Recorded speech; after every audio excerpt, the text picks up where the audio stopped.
Yeah, it's hard. There's a certain point where you want to be really cautious and nice of not trying to hit people.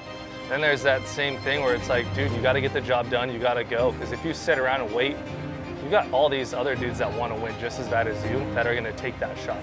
So I think that's the hard part is like, yeah, sometimes I drive aggressive and sometimes I don't drive aggressive. I think it depends on the state I'm in and depending how bad I want it that day and how fast my truck is. I think if you have a fast truck and you know you got a fast truck, you're going to take that shot whenever you can. Just wait for somebody to make a mistake like that. Winner was already going around. I don't think that's Brooks' fault at all. We'll have to wait and see. I wasn't already going around, but I was starting. And I knew it too. Like I didn't expect to get finished off because I was pretty close on the inside. I thought he was going to be out farther.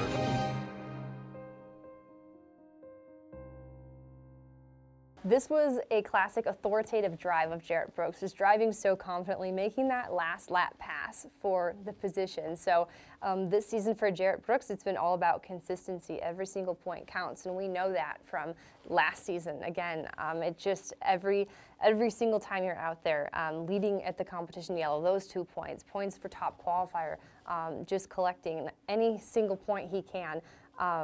In hopes that it pays off in the big championship. Some of these tracks, there's no time to wait. I mean, Pro 2 is a balancing act, and when you got someone that's going around in the middle of the track, I for sure felt bad that I finished him off. But I think if I would have stopped and let him try to gather it up, I probably would have been passed by Kleiman, and then I would have had to try to pass Cory again after that. So I actually went back and watched it a few times again to see what exactly happened, but it almost looked like I helped him in a factor because it looks like he was probably going to spin out and actually hit those tractor tires. So it's hard, man. Pro 2, it's so tight in competition that it's so hard to not make contact. I was definitely more rotated than I was previous laps and the day before, and I got out of it to try to save it. And I was still rotated, but I was kind of straight, getting ready to like catch it, and Jerett just kind of finished me off in the back bumper, and I definitely started it. So I can't be mad at really anybody. I mean, I did see the footage. Like, you can say, oh, he had enough time to like get off the gas, and I'm not in his shoes, and so just a racing incident. And the fact that I started over-rotated, I can't be mad at anybody really. So just past the halfway point of the season at this point, Mickey Thomas goes on to collect his 3rd win of the season, and he really just had something the rest of the field didn't. He has stepped it up this season, and he brought the heat. The fastest truck of the race, it all goes to Mickey Thomas. You know, I usually struggle at Dirt City, the way my truck's set up. Like, it's not real good on like the, real technical, low speed stuff. This truck definitely tends to like the higher speed tracks. So to get a win there was like, we were stoked with that. In some ways, to a number of drivers, this can be a breath of fresh air at this point in the season. We're opening it up at the big tracks, the wide open tracks to close out the season. So these bullring, tight, yet racy tracks, they're behind us now. But coming into Bark River International Raceway, historic venue, some of these guys got to race there for the very first time in 2021. What do we know about Bark River? Bark River is historically so hard on equipment. It blue grooves, it's one of the fastest tracks out there, it makes it hard on brakes, tires tend to go away very fast. So that active preservation of the truck, it comes into play just as much as it does inside the helmet. One thing we always get in Bark River is just the hellacious heat and sun, but we're going to be faced with something very different this year, which is going to bring some shakeups.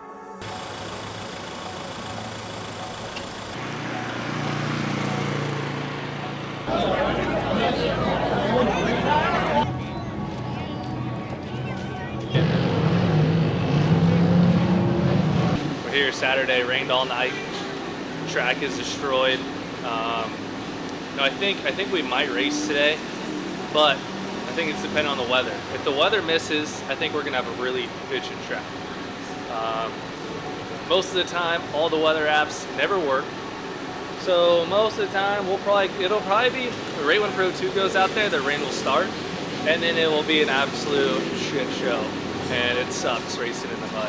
It's gonna be a nasty one. A lot of cleanup after this one for sure.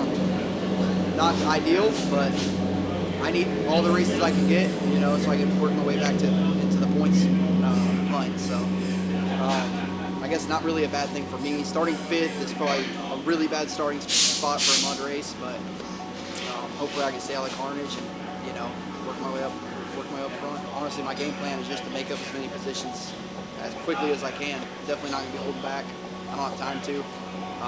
I got to get in front of Jerett and Cory as quick as I possibly can and make up those points back on them. Not really that stoked, Tito. Are you loving the job right now? The job? Sure. I'm not going to love the job after we race. It's going to involve a lot of pressure washing. Just not making any mistakes. And you can't push yourself too hard early on because you'll lose so many spots right out of the gate.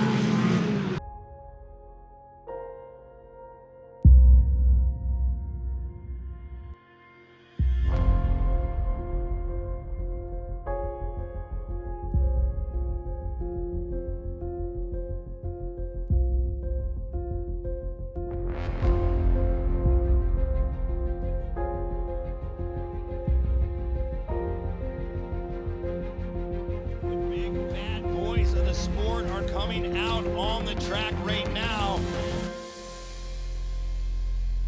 They're underway. Wow, right away Ricky G stacked into the bed side of Kyle Klein, and that opened the door for Jerett Brooks on the outside. John Holter not wasting any time. The young gun trying to work his way up front. He does. Yeah, I just got pushed out into the fluff right off the bat, so like 3 cars got by me. Everybody's just sliding, hitting each other. I got hit from behind going into the corner, got over-rotated, went to infield. More cars got by me. Oh, trouble for Cory Winner as he takes out one of our feather flags alongside the racetrack there. He'll rejoin the field, but well back in the standings here.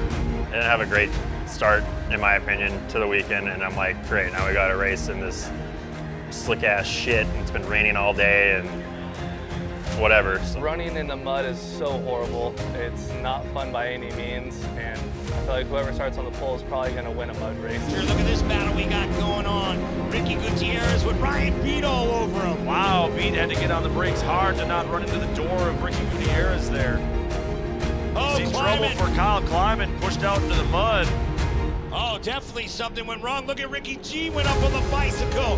They're 3 wide. It's a carnage fest there. So when I was getting back up behind people and it was 4 guys going over the finish line turn into the right-hander, and they're just, this guy's sideways in the door, this one, and they're just shit flying everywhere.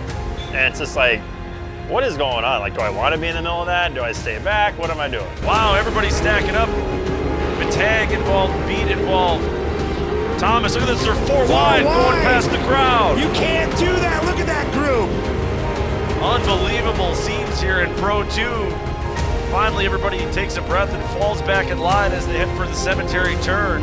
Yeah, nobody wanted to give an inch. Everybody was on the loud pep. And to be the best, you have to beat the best, and he's doing that this afternoon.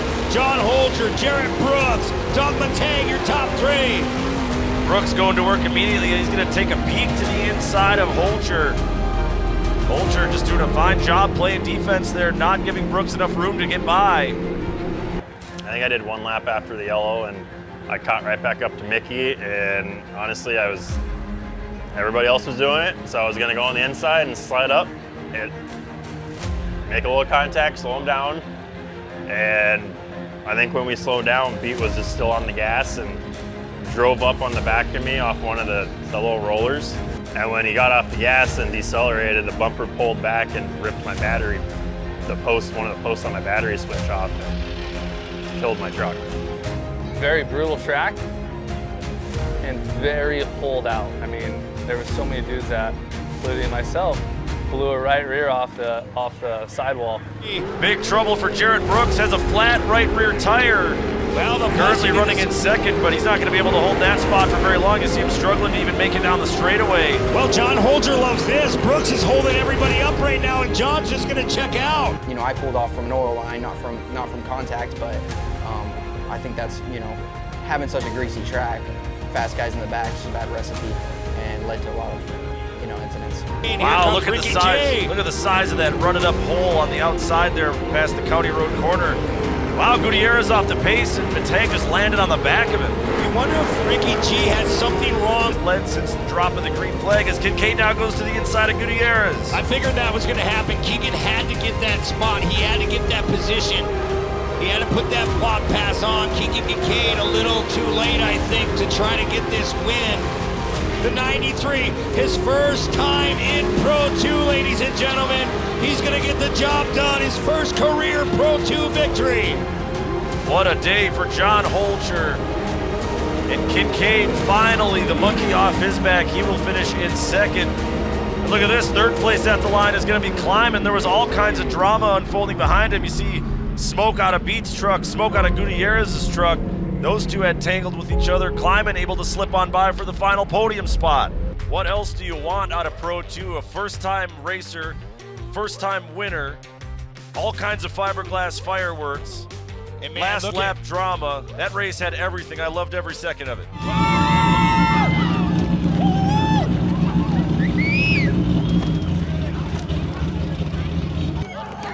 Good job. Thanks, buddy. That's right. Dude, that was crazy.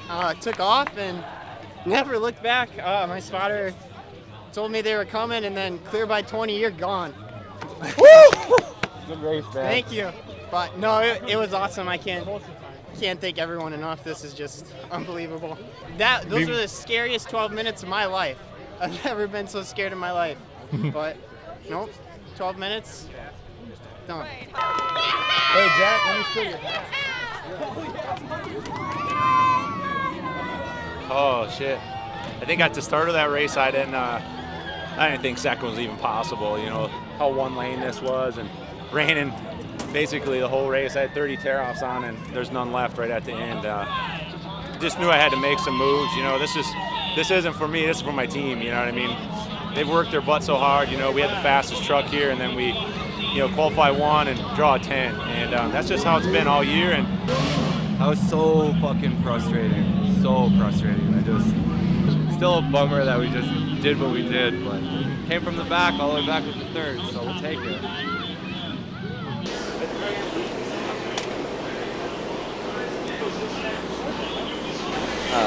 But it's no excuse. It's no excuse for me. You know, I fucked up. My crew deserves a better finish. Today wasn't it, but it was a good points day overall.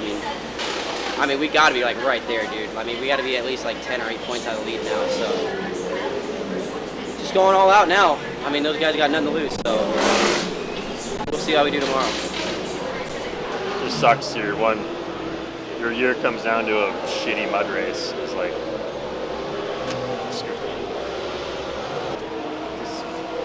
Even off the start, just got shoved right into the cushion.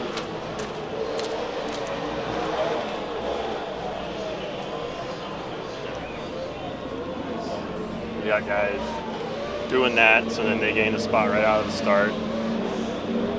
Hit you, push you in the cushion, you drop back, and you're trying to work your way up, and then you got there's guys hitting brakes like fucking 200 feet before you're even like, I don't know how many people I rear-ended just trying to get into a corner, and I don't know why they're slamming on brakes. It's like, you can't even get around anybody without fucking hitting them and taking shit out. It's like, I don't know.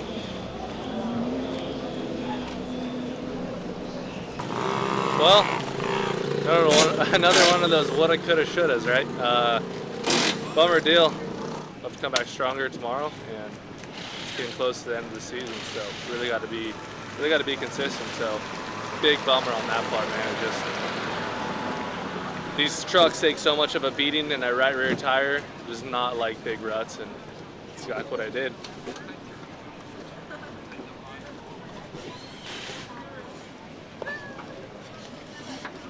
There has to be something electronic. It can't do what you're saying. But the thing is, it's a brand new oil pressure sensor too, with that motor. Well, I understand, but it still could be something else in the harness or something. Something else has to be weird. New harness too. It can't even cycle. It has to cycle with it. It won't do it what you're saying. Yeah. And the fact that the other one was doing it, it there's just nothing there. I mean, I don't know. The only thing It gradually degrades the whole race. So like I start, I'm on throttle, it's 100 PSI. It drops down, 70, and then all of a sudden, just boom, it goes right down to 20, and then it degraded all the way to 6. And I don't know how it runs at that point. Yeah. To have an issue like this just sucks. I think I only did 2 or 3 laps, so I'm sure my qualifying time for tomorrow is not good either. So it's gonna be hard for sure to come back from that one. If we can't figure out this oil pressure problem, it would be something I couldn't even probably race, because I've got to figure out why we don't have oil pressure. I'll smoke a motor really fast with the oil pressure that we were running. I just think Dirt City, and full credit to them. I appreciate racing there. It's a great facility, but they need to move the hot pit lane, off the racing line. So maybe down the front straightaway where we can kind of pull off to the wall and out of the racing line to pull in. If you have an entrance on the racing line, it's just disaster's going to happen. Like there's no way around that. He's still on speed, and so I slowed down to pull off. He hits the back of me, breaks my radiator fans. I overheat and had to pull off and call it quits for that race. And that overheating actually caused an issue at Bark River that we didn't catch with an oil line delaminating from the heat. So that one incident of me pulling into the pits and taking my fans out really caused two DNFs. So I was the first truck down, so I got last place points. And it sucks because you're watching everybody and then you're like, oh, like Jerett went from 4th to where'd he go? And then he got a flat and he finished 11th. And then Mickey had a problem, he finished 10th. It's like, this would have been a great race to actually finish decent. I set up for the mud. I taped up my whole grill, or taped up my whole mud screen. I left like this much to see I put 50 tear-offs on, was ready for the mud. Get out there, it really wasn't even muddy. In the main racing line, it wasn't muddy. Shot myself in the foot, man. I couldn't see. I was looking like a blind person out there. I looked back at the video, I'm like, dude, what was I thinking? I was setting up for a legit mud race. And actually, we had a pretty good track. It wasn't that bad. There's been like multiple times throughout the season, I think any Pro 2 driver can look back on and say, oh, if I would have just, finished that race or finished here or not broken or whatever, I'd be in the points. And I feel like I have way more of those moments than a lot of other drivers. So those shakeups, Bark River not only threw us a curveball with the weather conditions and that slick track, that Mother Nature, just not ideal conditions by any sense of the matter, but shakeups as well. John Holcher steps out into a Pro 2 for the very first time. What's he going to do? He wins the race. Flag to flag, Johnny Holcher, he was in disbelief. This turn of events for Pro 2 this year was what happened on Saturday in Bark River. So take nothing away from your winner and your podium finishers, but to have your front runners in the class. So all of them taken out of contention for the win and the podium finish, essentially. So that right there, very pivotal moment in the championship.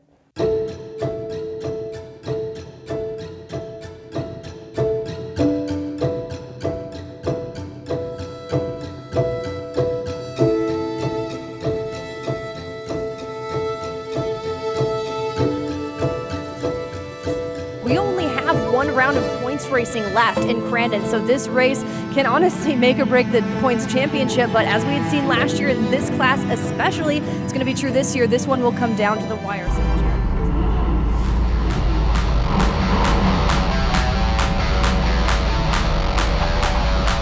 About to take off, 750 plus horsepower. Sit back and listen.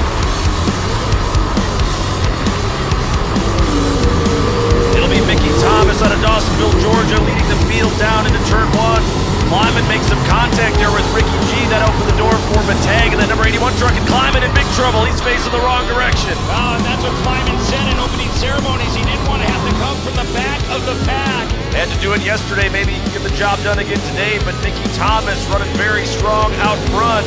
There's the battle for third on back. Matag, Ricky G, and Jerett Brooks up into the top 5. Now they're headed into the back section. It's really, really fast in round 9. They didn't get this much speed.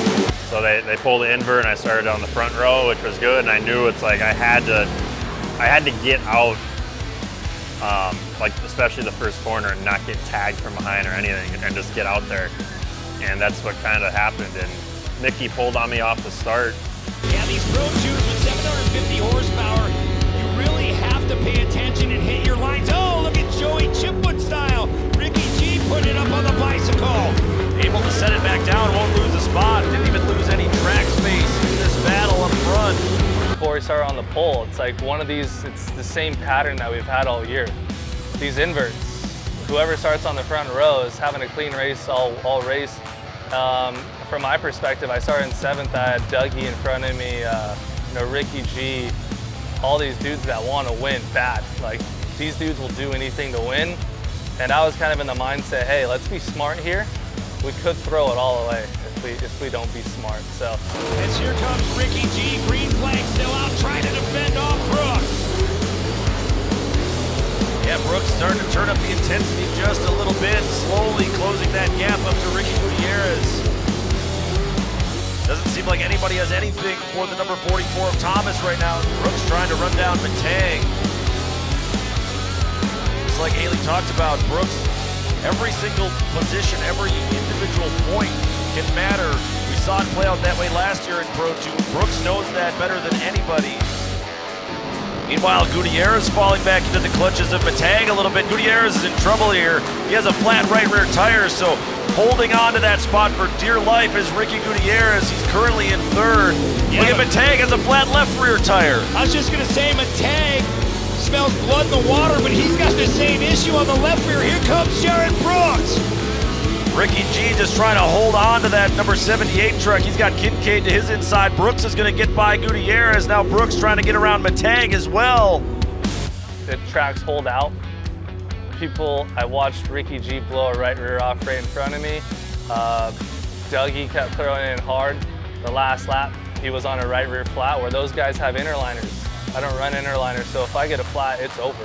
That race glass truck really digging deep. What do you see, Shane? Right rear tire on Mickey Thomas looks to be going down.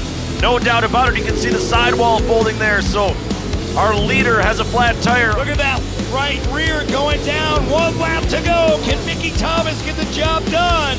The odds are against Thomas at this point. I didn't know it at the time. He had a tire going down, so would have been nice to capitalize on that. But yeah, I got super close to him. I went to the inside on one of the corners. There's no traction there, nothing there. I was just trying to get my nose in there. Front here in Bark River, those Maxxis tires are doing their job. Here comes the general tire ride of Cory Winner. Does he have enough time, Shane? Well, it's a tight left-hander coming up next. That's going to be really tricky for Mickey Thomas. Here comes Winner diving down to the bottom. Can he force the issue? He can't get there. Had to back out of it to not run into Thomas's bedside. Now they'll come into the County Road corner. Another left-hander stressing that sidewall of that flat tire, but Mickey Thomas holds on for the win on a flat tire. Cory Winner settles for 2nd place. Matango coming 3rd, Jerett Brooks in 4th, Kincaid a nice top 5. Hats off to Cory Winner, by the way, because he had a shot to just clean out Thomas there and made the correct choice not to do it. So definitely a sportsman-like move there at the end.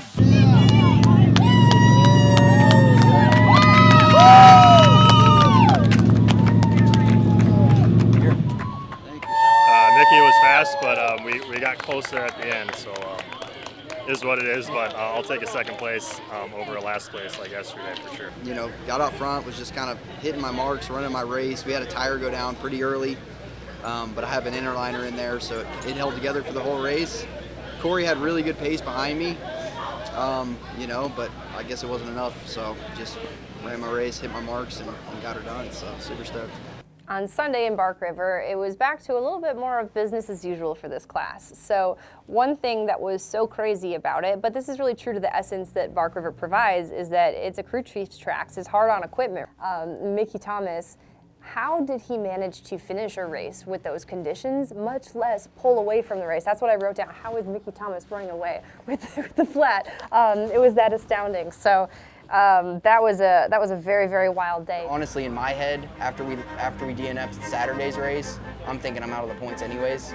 So just to get the win was, I was happy with that. But then kind of after the weekend happened, realizing how close the points actually still are, I'm in 3rd. you know, it's just a bummer knowing I'm so close and have a really good truck.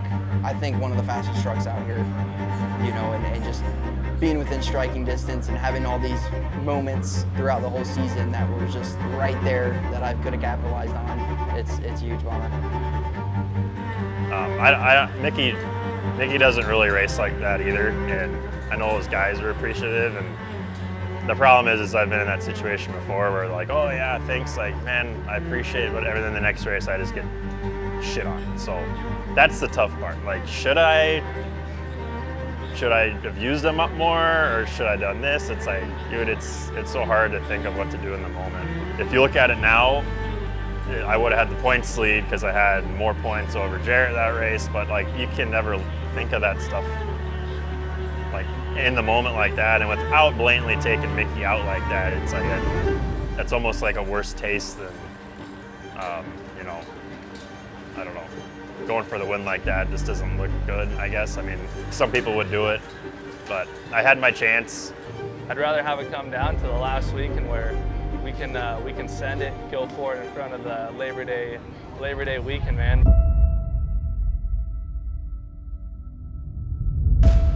He'd been leading the points for an extensive period of time this season. He was not about to let happen what had slipped away from him in 2021. That was heartbreak for him, and he'd been reminded of that all season. It kept coming up, and people, especially coming into this weekend with the spotlight once again on Jerett, there has to be a little bit of pressure there. But Jerett Brooks has shined in Crandon.